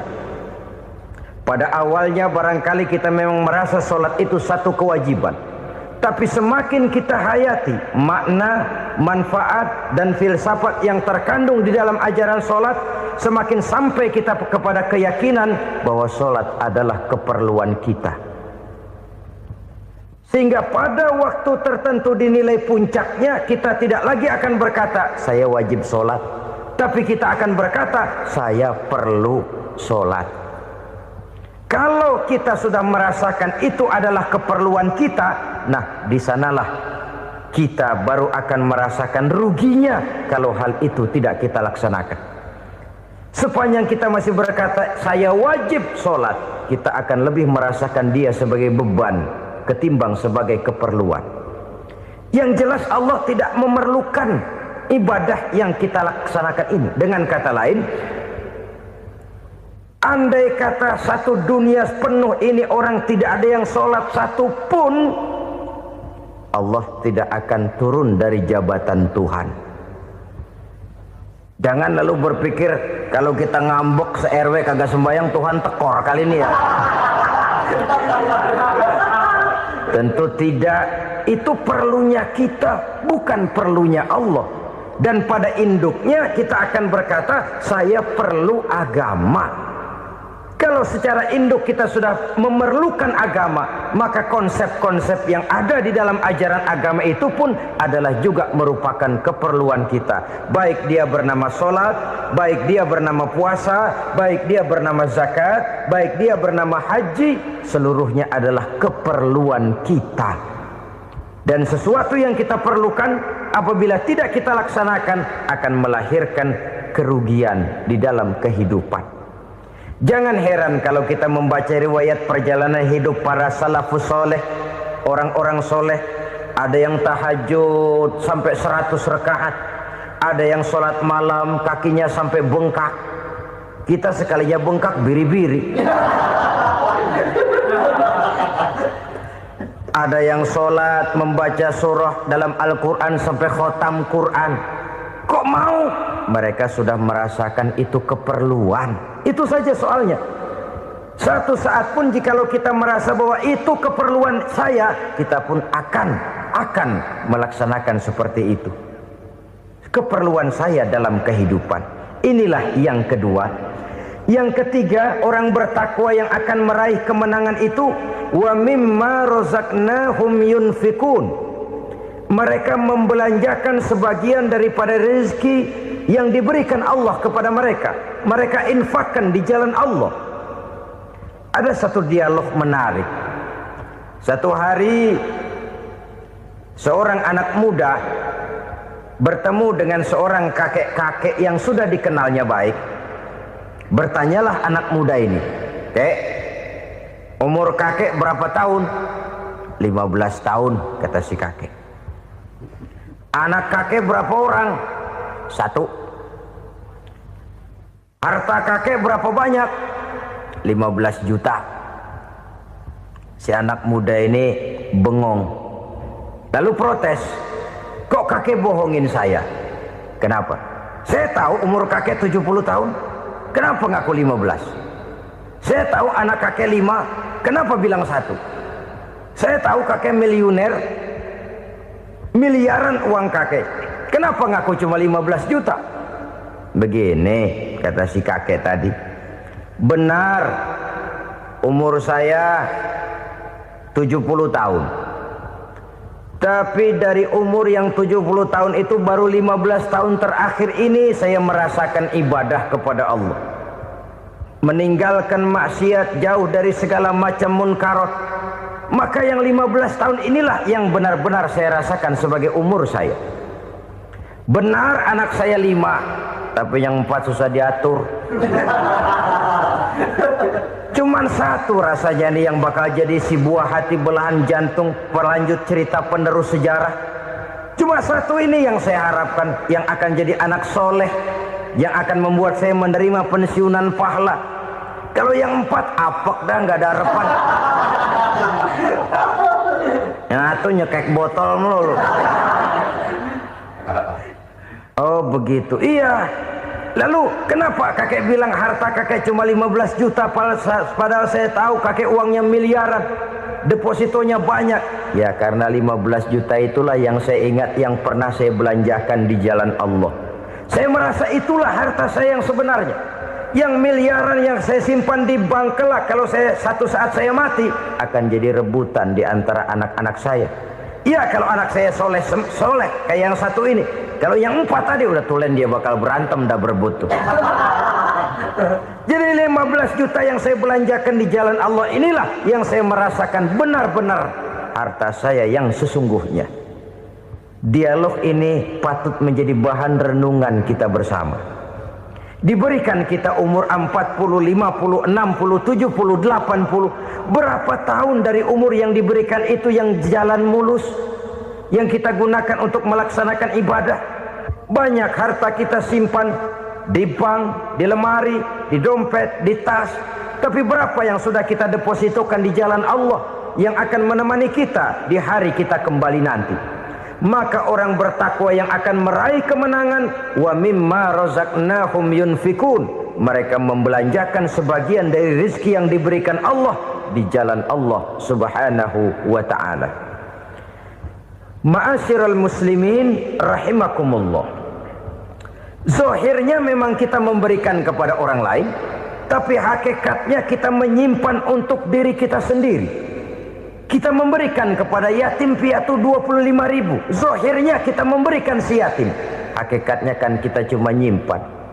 Saya berikan, titip kepadamu, ini untuk saya di akhirat. Kau boleh belikan baju, kau boleh belikan untukmu makan, kau boleh bayarkan sekolahmu. Ini untuk saya. Hakikatnya kita nyumbang masjid 1 juta, zahirnya kita berikan kepada panitia masjid, tapi hakikatnya kan cuma titip 1 juta ya untuk saya di alam kubur nanti. Silahkan kau boleh belikan semen, ini uang, belikan besi, belikan pasir. Saya cuma sekedar titip untuk kepentingan saya. Hakikatnya kita cuma sekedar menitip. Sebagaimanapun pada hakikatnya, apapun yang kita miliki dalam kehidupan kan cuma sekedar hak guna pakai, bukan hak milik mutlak. Harta kita, rumah kita, kendaraan kita, kebun kita, pabrik kita, hak guna pakai saja. Hak milik mutlak cuma untuk Allah subhanahu wa ta'ala. Saudara-saudara kaum muslimin rahimakumullah, ini yang ketiga. Kemudian yang keempat, orang-orang bertakwa yang akan meraih kemenangan, allazina yu'minuna bima unzila ilaika, mereka yang beriman, mereka yang percaya kepada apa yang telah diturunkan kepadamu Muhammad, ay Al-Quran, yakni Al-Quranul Karim. Setelah percaya kepada yang gaib, mendirikan solat, kemudian menginfakkan sebagian dari rezeki yang diberikan Allah, mereka juga lalu percaya kepada yang diturunkan terhadap Nabi, yaitu tidak lain Al-Quranul Karim. Sekali lagi di sini, percaya bukan hanya sekedar percaya saja, tetapi percaya lalu menjadikan Al-Quran itu sebagai pedoman hidup. Sebab memang Al-Quran itu adalah GBHM, garis-garis besar haluan muslim. Apa yang harus kita lakukan, apa yang harus tidak kita lakukan, bagaimana mestinya kita bertingkah laku dan berbuat, seluruhnya tercantum di dalam Al-Quranul Karim. Itu sebabnya ketika satu hari Aisyah ditanya bagaimana akhlak Rasul, beliau menjawab, kana Rasulullah sallallahu alaihi wasallam khuluquhul Quran. Akhlak daripada Rasulullah tidak lain adalah Al-Quran. Jawaban simpel ini memberikan gambaran bahwa keseluruhan daripada konsepsi Quran sudah diterjemahkan dalam kehidupan Rasulullah Sallallahu Alaihi Wasallam. Karena kita tahu akhlak adalah keseluruhan dari gerak hidup manusia. Sejak ia berpribadi, berumah tangga, bertetangga, bermasyarakat, sampai kepada berbangsa dan bernegara, Al-Quran tetap memberikan sentuhan nilainya. Oleh karenanya, orang-orang yang bertakwa adalah orang-orang yang menjadikan Al-Quran sebagai pedoman dalam kehidupannya. Dan kita yakini Al-Quran diturunkan kepada Nabi Muhammad bukan merupakan produk Nabi Muhammad.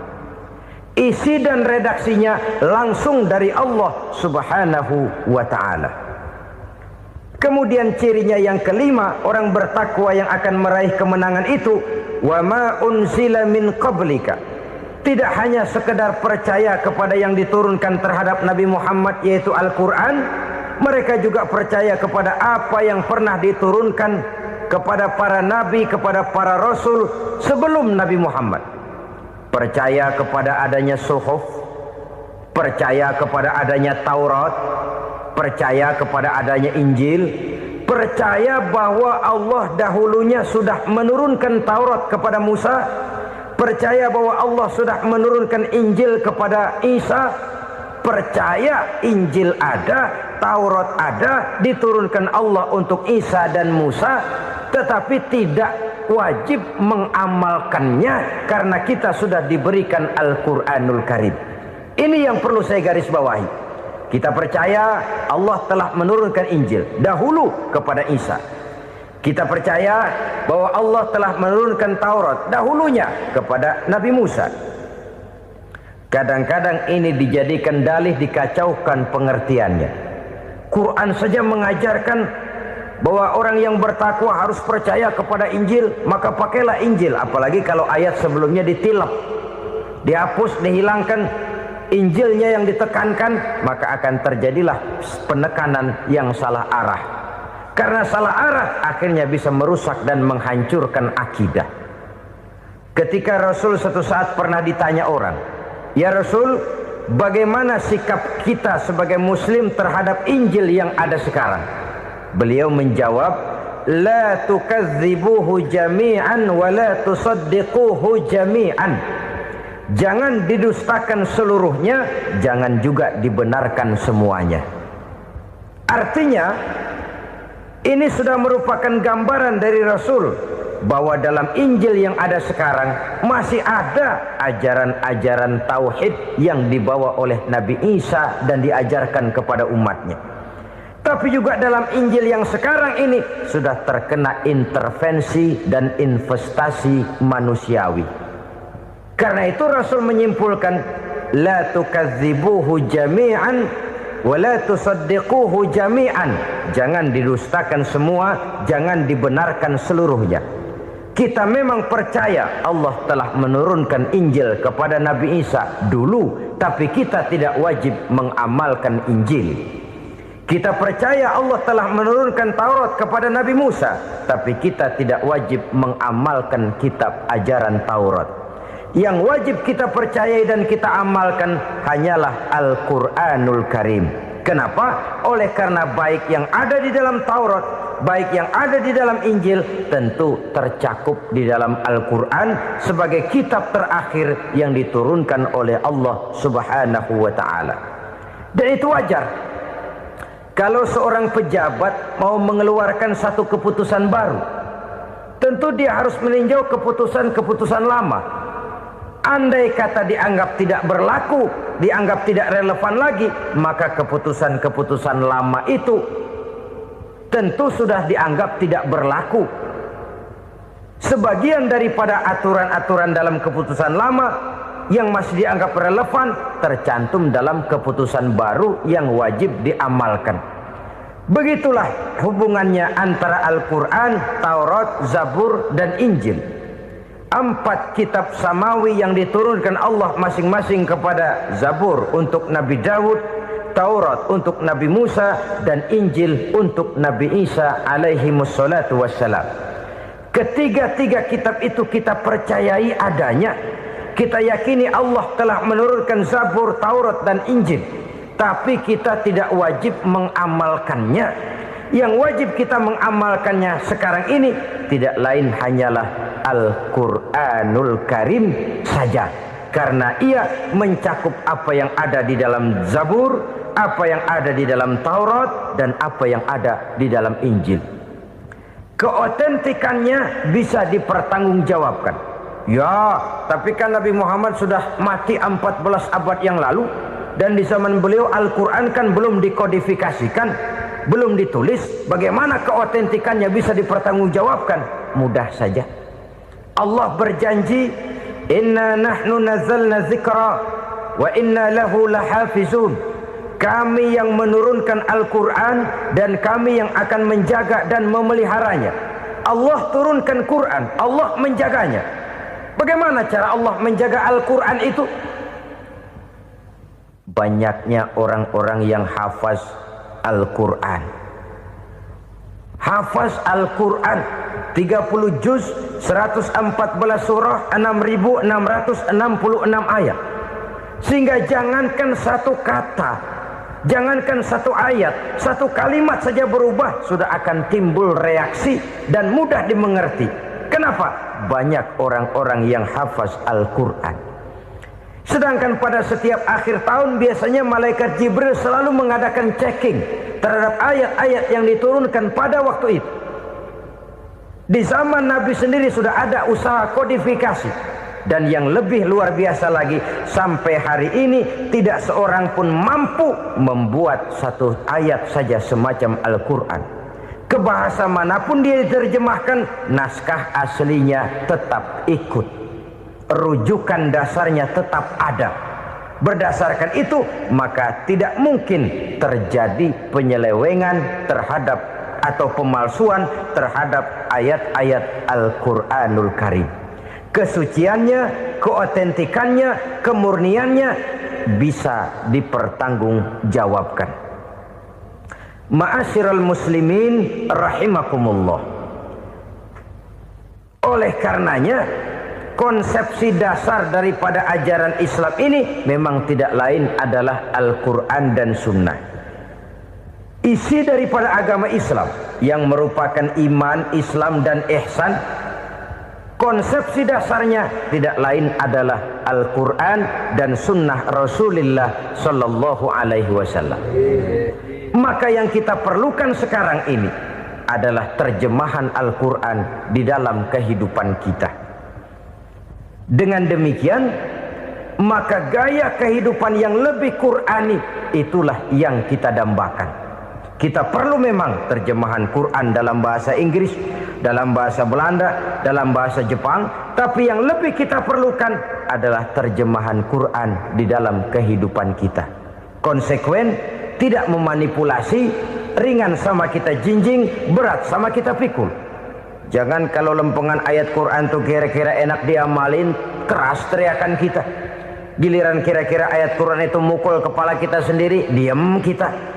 Itu ciri yang pernah disindir Allah dalam awal-awal Baqarah juga. Ciri beragamanya orang yang munafik.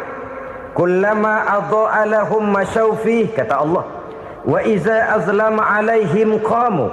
Apabila terang mereka jalan, apabila gelap mereka berhenti. Artinya, kalau kira-kira di Islam nguntungin, rame-rame pada teriak Islam. Tapi ketika diminta untuk berjuang, ketika dituntut untuk berkorban, rame-rame mengundurkan diri. Nasib agama tidak ubahnya seperti daun pisang yang dikait orang di tepi jalan lantaran tak berpayung di ketika hari hujan. Manakala hujan usailah sudah, daun itu pun dicampakkan di tepi jalan, diinjak pula orang nan lalu. Artinya orang menjadikan agama cuma sebagai lipstick, decoration only, tidak konsekuen. Hanya pada saat-saat kelihatannya Islam membawa keuntungan, rame-rame orang teriak-teriak tentang Islam. Tapi jikalau diminta berjuang, jikalau dituntut untuk berkorban, biasanya rame-rame juga mengundurkan diri. Jangan heran kalau mayoritas hitungan kita, tapi minoritas peranan kita. Kuantitas kita dalam jumlah, tapi dalam kualitas kita lebih sering jadi penonton daripada jadi pemain. Padahal itu sangat tidak boleh terjadi. Umat Islam di Indonesia harus bangkit. Umat Islam di Indonesia harus sadar akan keberadaannya. Tidak boleh hanya jadi penonton berpangku tangan, karena memang agama kita juga mengajarkan untuk konsekuen di dalam menjabarkan ajaran-ajaran daripada agama kita. Kita sering jatuh menjadi umat yang lemah oleh karena kita ini tidak pandai menggalang kebersamaan yang diakibatkan tidak konsekuennya kita. Diistilahkan bahwa umat Islam di dalam menggalang kebersamaannya itu harus seperti orang main sepak bola. Saudara-saudara kan tahu orang main sepak bola itu. Orang main sepak bola, kalau pertandingan belum dimulai sih silakan saja kumpul di luar lapangan, atur strategi yang baik. Tapi kalau pertandingan sudah dimulai, turun ke lapangan hijau, jangan kumpul terus. Ada sepak bola gotong royong, mundur-mundur rame-rame, depan ke depan kumpul melulu mainnya.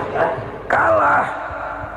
Orang main sepak bola itu ya harus ada penyerang tengah, harus ada penjaga gawang, harus ada strikernya, harus ada kiri luarnya, kanan dalamnya yang jadi backnya. Posisi boleh bermacam-macam, tapi yang penting saling ngoper untuk menggolkan gawang lawan. Begitulah umat Islam ini. Boleh ada yang jadi pejabat, boleh ada yang jadi pengusaha, boleh ada yang jadi petani, silakan ada yang jadi seniman, ada yang jadi penyair, ada yang jadi artis sekalipun. Tapi kalau sudah berhasil menguasai bola, jangan lupa operannya. Operan itu yang langka. Kita ini muslim kadang-kadang kalau sudah memegang menguasai bola, kalau belum mau mampus, belum mau ngoper. Nanti kalau sudah nggak punya bola, baru mau ngoper. Kalau sudah dengar-dengar mau dekat pensiun, baru mau jihad, baru mau berjuang, baru mau ngurus pesantren. Tanda tangan sudah tidak laku, memo sudah tidak dihargai, baru mau berjuang. Kemarin kemana mas? Kita tidak pandai memanfaatkan posisi. Dengan kata lain, kalau kembali kepada persoalan kita, konsekuensi kita terhadap agama yang kita anut ini belum ideal. Kita masih lebih sering berislam ini pada saat-saat yang menurut perhitungan kita membawa keuntungan. Tapi kalau diminta berjuang, dituntut berkorban, yang itu pun hakikatnya adalah untuk kepentingan kita juga. Allah tidak pernah menuntut kita untuk jihad bagi kepentingan Allah, itu tidak. Berjuang menegakkan agama Allah, apakah untuk kepentingan Allah? Tidak. Untuk kepentingan kita. Sebab nilai-nilai jihad itu pada akhirnya akan membawa kita kepada suatu kebahagiaan. Setidaknya kalau tidak di dunia, tentu di akhirat sebagai syahid. Oleh karena itu, pada bagian akhir ini saya ingin mengajak, marilah kita konsekuen. Sekali kita berkitabkan Al-Quranul Karim, mari dia kita jadikan pedoman. Jangan cuma kita jadikan sebagai penghias dinding, pelengkap rumah, bahwa di rumah kita ada Al-Quran, tapi yang baca kecoa. Habis pada bolong tuh Quran. Yang penting kan punya Quran. Ditaruh di pintu rumah. Biar apa? Biar kuntilanak kagak masuk katanya. Ya apa itu nasib Quran, cuma kerjanya jaga pintu, ngusir kuntilanak, ngusir memedi. Bagaimana kita hidup menurut tuntunan Al-Quran? Kadang-kadang tidak pernah menjadi masalah bagi kita. Maka bagaimanakah Al-Quran akan mungkin membawa keberkahan dalam hidup kalau ajarannya kita injak-injak dalam keseharian kita? Mewujudkan gaya hidup yang lebih Qurani, itulah yang akan kita rintis di dalam kehidupan kita. Bertahap, step by step, menurut kemampuan yang ada pada kita. Jika jalan ini tidak bisa kita selesaikan, percayalah akan ada generasi penerus yang akan melanjutkan usaha dan cita-cita mulia itu. Jadi percaya kepada Taurat, percaya kepada Injil, sekadar percaya Allah dahulunya sudah menurunkan itu, tapi kita tidak wajib mengamalkannya. Kenapa? Generasi Injil masa berlakunya sudah kedaluarsa. Taurat masa berlakunya sudah kedaluarsa. Injil pernah berlaku untuk orang Nasrani di zaman Nabi Isa. Taurat pernah berlaku untuk orang Yahudi di zaman Nabi Musa. Setelah generasinya berlalu, datang Rasul penutup yang membawa Al-Quranul Karim, maka Al-Quran itulah yang berlaku menjadi pedoman sampai hari akhir nanti. Jangan jauh dari Al-Quran, karena apabila ini kita lakukan, maka kita akan kembali kepada satu gaya hidup yang jauh dari tuntunan agama, dan itu artinya kita akan semakin jauh untuk meraih kemenangan. Saudara-saudara kaum muslimin rahimakumullah.